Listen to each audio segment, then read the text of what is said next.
Hello students, my name is Aditi Yadav. तो बच्चे, हम कर रहे हैं अपना चैप्टर केमिकल इक्विलिब्रियम।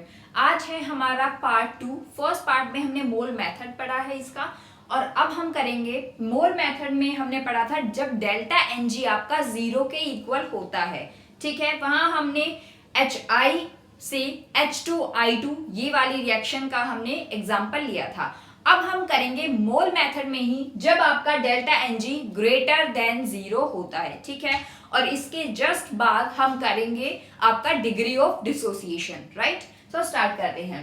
देखो बच्चों, वो कंडीशन पहली जो हमने फर्स्ट पार्ट में लिया था जब डेल्टा एन जी 0 था। ठीक है, डेल्टा एन जी 0 के इक्वल कब होता है? जब number of gaseous moles of product equal हो जाए number of gaseous moles of reactant के। राइट, तब आपका डेल्टा एन जी 0 होता है। ठीक है, तो हमें पता है हमारे पास गैस केपी केसी के जो रिलेशन आता है गैसियस मोल्स के लिए, गैसियस मॉलिक्यूल्स के लिए, गैसियस रिएक्टेंट्स प्रोडक्ट्स के लिए, वो आता है आपका Kp equals to Kc RT delta N G. ठीक है, तो अब हमें क्या करना है, जब हमारा delta N G greater than 0 है। डेल्टा एन जी बच्चे ग्रेटर देन 0 कब होगा? डेल्टा एन जी कैसे फाइंड आउट करते हो आप? Number of gaseous moles of product minus number of gaseous moles of reactants. Right, तो प्रोडक्ट माइनस रिएक्टेंट है, तो delta N G 0 greater than 0 का मतलब क्या है कि पॉजिटिव है, यानी 0 से बड़ा है। अब 0 से बड़ा बच्चे डेल्टा एन जी कब आएगा? जब number of product moles of product number of moles of gaseous product ज्यादा होंगे।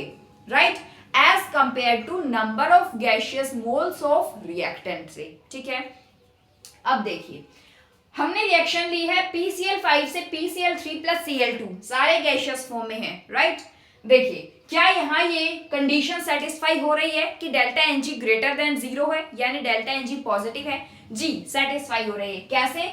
प्रोडक्ट में कितने मोल्स दिख रहे हैं? यहाँ इसके आगे कुछ नहीं है, इसका मतलब 1 है। यहाँ भी कुछ नहीं है, इसका मतलब 1 है, और यहाँ भी कुछ नहीं है, इसका मतलब 1 की बात कर रहा है। इसकी स्टोइचियोमेट्री क्या है? 1। So number of moles of gaseous products कितने हैं? 1 प्लस 1 2। ठीक है, और number of gaseous moles of reactant कितने हैं? 1। तो डेल्टा एन जी कैसे निकालेंगे? Number of gaseous moles of product यानी 2 minus number of gaseous moles of reactant यानी 1। तो 2 माइनस 1 इक्वल्स टू 1, जो आपका आएगा 0 से बड़ा। सिंपल। तो डेल्टा एन जी की ये कंडीशन यहाँ सेटिस्फाई हो रही है। ठीक है, तो अब हमें निकालना है Kp और Kc की वैल्यू जब हमें individual concentration PCl3, Cl2, PCl5 की गिवन नहीं है।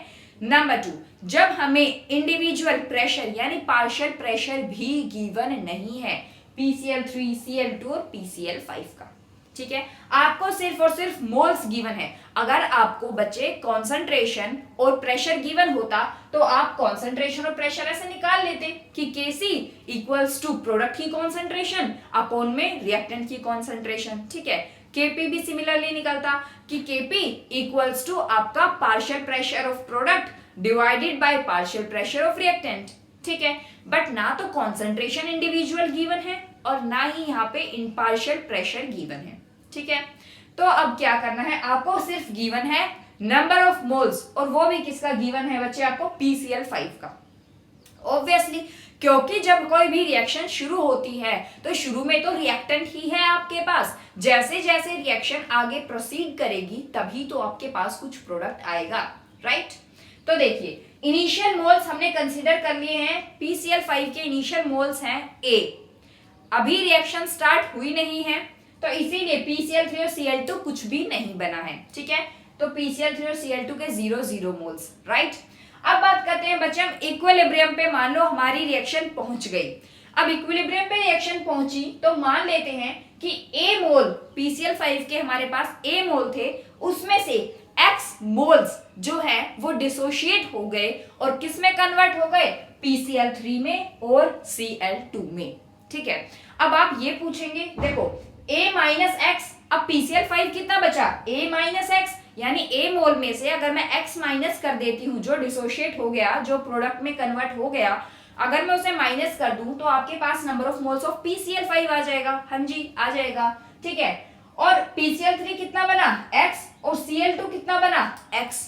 राइट, अब आप पूछेंगे कि मैम जब हमने डेल्टा एन जी को 0 लिया था, जब डेल्टा हमने कंडीशन ली थी कि delta N G equals to 0, तब तो हमने किया था x/2 और x/2, इससे प्रीवियस वाले लेक्चर में, ठीक है। नहीं देखा है तो please go and check out, ठीक है। x/2 किया था, तो यहाँ सिर्फ x और x क्यों है बच्चे? वहां हमारी कंडीशन क्या थी? कंडीशन क्या थी कि डेल्टा एन जी 0 होना चाहिए। डेल्टा एन जी क्या होना चाहिए? 0 होना चाहिए, कि जितने नंबर ऑफ मोल्स हमारे रिएक्टेंट साइड में है उतने ही नंबर ऑफ मोल्स हमारे प्रोडक्ट साइड में होने चाहिए। लेकिन यहाँ कंडीशन क्या है? इसका भी 1 मोल, इसका भी 1 मोल, इसका भी 1 मोल। समझ रहे हो आप? इसका भी 1 मोल, इसका भी 1 मोल और इसका भी 1 मोल। तो इसमें से A में से जितने नंबर ऑफ मोल्स यानी x मोल्स डिसोशिएट हुए हैं, प्रोडक्ट में कन्वर्ट हुए हैं, तो x PCl3 भी x मोल्स जाएगा और Cl2 भी x मोल्स ही बनेंगे, ठीक है। अब बताते हैं हम कॉन्सेंट्रेशन एट इक्विलिब्रियम क्या होगी। तो बच्चे देखो V क्या है? V है आपका, मैं यहां लिख देती हूँ, V है आपका वॉल्यूम ऑफ कंटेनर, राइट। कभी आप सोचो कि V क्या है, ठीक है। सो कॉन्सेंट्रेशन एट इक्विलिब्रियम क्या होगी? कॉन्सेंट्रेशन क्या होती है आपकी? Moles per litre. अब हमारे पास नंबर ऑफ मोल्स तो हैं A माइनस एक्स और x पर लीटर, यानी हमें वॉल्यूम चाहिए, और वॉल्यूम हमें गिवन है कि जिस कंटेनर में ये रिएक्शन हो रही है उस कंटेनर की जो वॉल्यूम है वो है बच्चे V, ठीक है। तो क्या आ जाएगा? A minus x upon V, क्योंकि हमें तो मोल्स पर लीटर लिखना है ना कॉन्सेंट्रेशन, तो मोल्स तो A माइनस एक्स पर लीटर यानी वॉल्यूम। ये क्या हो जाएगा? x अपॉन V, ये भी क्या हो जाएगा बच्चे? x upon V। I hope यहां तक आपको समझ में आया है, ठीक है। अब देखिए, अब हमें क्या निकालना है? पहले निकालते हैं हम Kc। तो Kc क्या आएगा आपका? Kc कैसे निकालते हैं? प्रोडक्ट की कॉन्सेंट्रेशन अपॉन रिएक्टेंट की कॉन्सेंट्रेशन। तो किसकी कॉन्सेंट्रेशन? सबसे पहले PCl3 की कॉन्सेंट्रेशन, फिर Cl2 की कॉन्सेंट्रेशन, फिर PCl5 की कॉन्सेंट्रेशन, ठीक है। अब बस इनकी कॉन्सेंट्रेशन की वैल्यूज पुट करो, आंसर आ जाएगा। PCl3 की कॉन्सेंट्रेशन क्या है? x upon V। Cl2 की कॉन्सेंट्रेशन क्या है? x upon V। PCl5 की कॉन्सेंट्रेशन क्या है? A minus x upon V, ठीक है। अब x मल्टीप्लाई x क्या हो जाएगा? x square. ये दोनों के v नीचे आएंगे, मल्टीप्लाई होंगे, v मल्टीप्लाई v स्क्वायर, ठीक है। यहाँ पे a माइनस एक्स है, एज इट इज है, ये v ऊपर जाएगा v, एक v से एक v कैंसिल कर दो, फाइनली आपके पास आंसर क्या आएगा? X square upon a minus x into v। ये आपके पास क्या आ गया? आपका Kc, ठीक है। Next Kp। अब डेल्टा एन जी जब 0 था तो हमने बोला कि जो Kc होगा वही आपका Kp होगा, क्योंकि जब मैं डेल्टा एन जी को यहाँ 0 करूंगी तो ये पूरी term RT delta N G ये पूरा का पूरा क्या हो जाएगा? 1 हो जाएगा। जब ये 1 हो जाएगा तो Kp Kc के इक्वल होगा, यानी Kc की जो वैल्यू होगी वही आपकी Kp की वैल्यू आएगी, ठीक है। लेकिन बच्चे यहाँ ऐसा नहीं है। क्यों नहीं है? क्योंकि यहाँ पर क्या है आपका? Delta N G greater than 0 है। ग्रेटर देन 0 का मतलब क्या है? कि वो 0 से बड़ा है, 1 2 3 4 कुछ भी हो सकता है, राइट। हमने तो यहाँ सिर्फ एक ही रिएक्शन का एग्जांपल लिया है जिसमें डेल्टा एन जी की वैल्यू 1 है। हो सकता है किसी में 1/2 हो सकता है किसी में 3/2 हो, इस तरह की फ्रैक्शन में वैल्यूज हो, ठीक है। तो अब क्या करना है हमें कि जब डेल्टा एन जी की वैल्यू यहाँ पे 1 है तो RT की वैल्यू कुछ ना कुछ होगी, तो Kp की वैल्यू क्या होगी? Kc multiply RT। तो Kc की वैल्यू और Kp की वैल्यू यहाँ पे अलग आएगी, डिफरेंट। तो जब बच्चे हमने Kp को सोल्व किया तो आपकी वैल्यू आई है x square P upon A square minus x square, और ये P क्या है? आपका टोटल प्रेशर, ठीक है। डन। एक चीज समझो यहाँ पे, एक बहुत ही इंपॉर्टेंट चीज कि Kp और Kc वॉल्यूम से अफेक्टेड नहीं होते हैं। कैसे? कि वॉल्यूम को चाहे इंक्रीज करो, चाहे वॉल्यूम को डबल करो, ट्रिपल करो, हाफ करो, कुछ भी करो, ना Kp पे कोई फर्क पड़ेगा ना Kc पे कोई फर्क पड़ेगा। ऐसा क्यों मैम? क्योंकि बच्चे अब आप बोलोगे कि देखो Kc के एक्सप्रेशन में भी V है इनवर्सली प्रोपोर्शनल में, और Kp के एक्सप्रेशन में प्रेशर है जो कि आपका डायरेक्टली प्रोपोर्शनल है। तो फिर क्या गड़बड़ है? बच्चे बात ये है, एक बॉयल्स लॉ नाम की चीज सुनी है आपने? बॉयल्स लॉ, ये होता है आपका बॉयल्स लॉ। बॉयल्स लॉ क्या कहता है कि प्रेशर और वॉल्यूम आपस में इनवर्सली प्रोपोर्शनल है। प्रेशर और वॉल्यूम क्या है? Inversely proportional. जैसे ही आप इसमें वॉल्यूम को मान लो आपने कर दिया डबल, वॉल्यूम को आपने इसमें कर दिया डबल, तो जैसे ही वॉल्यूम डबल होगी प्रेशर क्या हो जाएगा? हाफ। प्रेशर क्या हो जाएगा बच्चे? हाफ। तो दोनों के चेंजेस एक दूसरे को कैंसिल आउट कर देंगे, तो फाइनली कोई भी चेंज नहीं होगा उस रिएक्शन में। ठीक है, मान लो इसमें आपने प्रेशर को कर दिया डबल, अब प्रेशर डबल है तो वॉल्यूम तो इनवर्सली है, तो वॉल्यूम हाफ हो जाएगी। यानी किसी भी एक को अगर इंक्रीज या डिक्रीज करते हो तो दूसरा अपने आप इंक्रीज या डिक्रीज होगा। इनवर्सली प्रोपोर्शनल का साइन है इसीलिए। ठीक है, और एक दूसरे के चेंजेस को कैंसिल आउट कर देंगे। इसी वजह से हम केपी और केसी को बोलते हैं कि नॉट अफेक्टेड बाय वॉल्यूम। ठीक है, आई होप ये समझ में आया होगा। छोटी सी कंफ्यूजन आप ये हो सकते हो कि यहाँ हमने x लिया और x लिया, तो उसकी कंफ्यूजन दूर करने का सिर्फ यही है बच्चे कि वहां पे हमने क्या लिया था कि डेल्टा, देखो इसे रब करते हैं, क्योंकि ऐसा नहीं होना चाहिए कि आपके पास क्वेश्चन कुछ भी आ जाए और आप सिर्फ x/2 करके यहाँ निकालो मोल्स। नहीं, वहां हमारी रिएक्शन थी ये 2HiH2 प्लस I2। ठीक है, यहाँ हमारे कितने मोल्स हैं? 2, यानी ठीक है, यहाँ कितने हैं? 2। और डेल्टा एनजी क्या चाहिए था हमें? 0। तो डेल्टा एनजी क्या है? प्रोडक्ट के मोल 2 माइनस रिएक्टेंट के मोल 2, यानी इक्विलिब्रियम पे दोनों के number of moles, product side के टोटल मोल और रिएक्टेंट साइड के टोटल मोल इक्वल होने चाहिए थे। ठीक है, इसी वजह से हमने डिवाइडेड बाय 2 किया था, क्योंकि अगर इसमें से A में से ना इनिशियल मोल्स में से अगर X मोल डिक्रीज कर रहा है, यानी कि कन्वर्ट हो रहा है प्रोडक्ट में, तो कितना H प्रोडक्ट साइड में क्या बनेगा? X बनेगा। और अगर मैं H2 का इंडिविजुअल निकालूं तो x/2 और I2 का x/2। लेकिन यहाँ ऐसा नहीं है, यहाँ पे क्या है? PCl3 और Cl2 दोनों के मोल्स क्या है बच्चे? दोनों के मोल्स क्या है? यहाँ पे 2 मोल्स है प्रोडक्ट साइड में, रिएक्टेंट साइड में क्या है? 1 मोल। और डेल्टा एनजी क्या होना चाहिए आपका? प्रोडक्ट माइनस रिएक्टेंट, यानी कि प्रोडक्ट साइड में 2 मोल्स, एक x। ठीक है, अगर ये भी 0 को सेटिस्फाई करता तब हम बाय 2 डिवाइडेड बाय 2 करते। ठीक है, अभी करते हैं हम डिग्री ऑफ डिसोसिएशन। ठीक है,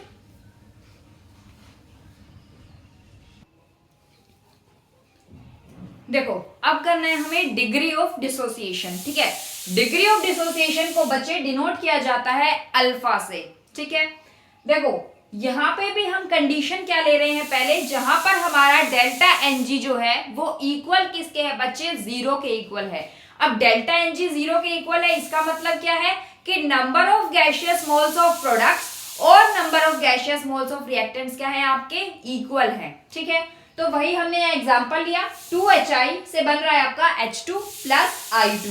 ठीक है, इनिशियल मोल्स क्या है? HI के, क्योंकि जब तक रिएक्शन प्रोसीड नहीं हुई है, स्टार्ट नहीं हुई है, तो स्टार्टिंग में तो आपके पास क्या होगा? सिर्फ और सिर्फ रिएक्टेंट होता है, प्रोडक्ट अभी नहीं बने हैं। ठीक है, तो प्रोडक्ट साइड में नंबर ऑफ मोल्स क्या होंगे? 0, क्योंकि अभी स्टार्ट नहीं हुई है कोई भी रिएक्शन। ठीक है, अब बात करते हैं हम एट इक्विलिब्रियम। इक्विलिब्रियम की अगर मैं बात करूं तो हमारे पास, देखो बच्चे एक बात बताओ, आप जैसे अब इक्विलिब्रियम में हम क्या कर रहे थे वहां पे मोल मेथड में? A माइनस एक्स, क्योंकि A मोल था और इसमें से हमने x मोल को माइनस कर दिया, यानी कि आप सेम क्वांटिटी में से सेम क्वांटिटी को ही जो है यूनिट को माइनस कर रहे हो। जैसे मैं आपको बोल दूं कि आप 10 मीटर में से 2 मीटर को माइनस कर दो, तो आप बता दोगे मैम आएगा 8 मीटर। 8 मीटर, ध्यान रखना। लेकिन अगर मैं आपको बोल दूं कि आप 10 मीटर में से 2 को माइनस कर दो, तो क्या आप कर पाओगे? 10 मीटर में से 2 को माइनस नहीं कर पाओगे। तो किसी भी चीज को ऐड या सब्ट्रैक्ट होने के लिए सेम क्वांटिटी होना, सेम यूनिट होना जरूरी है।